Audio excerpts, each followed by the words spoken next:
Hello everyone, welcome to today's session. If you are studying for CCNA, working with enterprise networks, or just want to understand how switches really work, this video is for you. Today we are diving deep into one of the most fundamental concepts in networking, access port versus trunk port. Let's start with the simpler one, access port. An access port is a switch port that belongs to a single VLAN.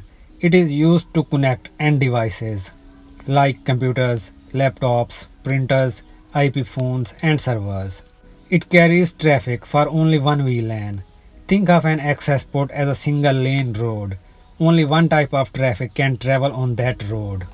Imagine a school classroom with many different classes happening in the same building. An access port is like a classroom door that only allows students from one specific class to enter. For example, room 101 is only for 5th grade students. No students from other classes can use that room.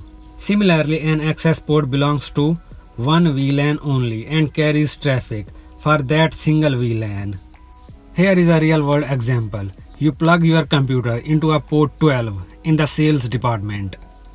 That port is configured as an access port in VLAN 10, which is sales department. All traffic coming in and going out from your computer is automatically placed in VLAN 10. This is what an access port is all about. Now let's talk about trunk port. A trunk port is a switch port that can carry traffic for multiple VLANs at the same time. It is mainly used to connect two switches together or a switch to a router. It can carry traffic for many VLANs, sometimes hundreds.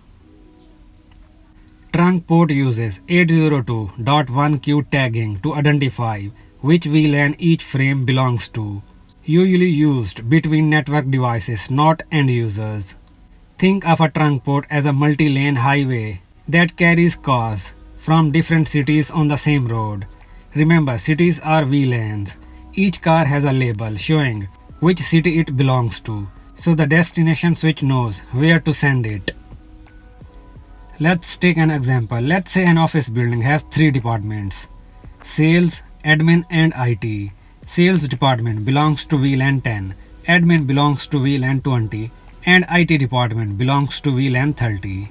You as a network engineer configure an Ethernet port as a trunk port to allow users from all departments to communicate with each other. You connect both switches together using trunk ports. Now as you can see, a single physical cable carries traffic from VLAN 10, 20 and 30 at the same time. As I said, trunk port uses 802.1q tagging to identify which VLAN each frame belongs to. The tag is added to the Ethernet frame so the receiving switch knows which VLAN the traffic belongs to. For example, let's just say this device here sends a frame.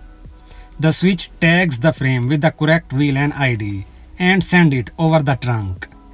Now the receiving switch reads the tag and forwards the frame to the correct VLAN, such as VLAN 10. This setup allows seamless inter-VLAN routing. In peak hours, hundreds of users from different departments can talk to each other simultaneously over this single trunk link. Without trunk ports, you would need separate cables for each VLAN, which is impractical and expensive. Trunk ports solve this issue efficiently. Okay, now it's time to summarize. Use access ports when connecting end user devices. Use trunk ports when connecting switches or routers that need to carry multiple VLANs. Mastering the difference between access port and trunk port is essential for building, troubleshooting, and securing any VLAN based network. Alright, so if you found this helpful, like it, share it, and subscribe. Thanks for watching. See you in the next video.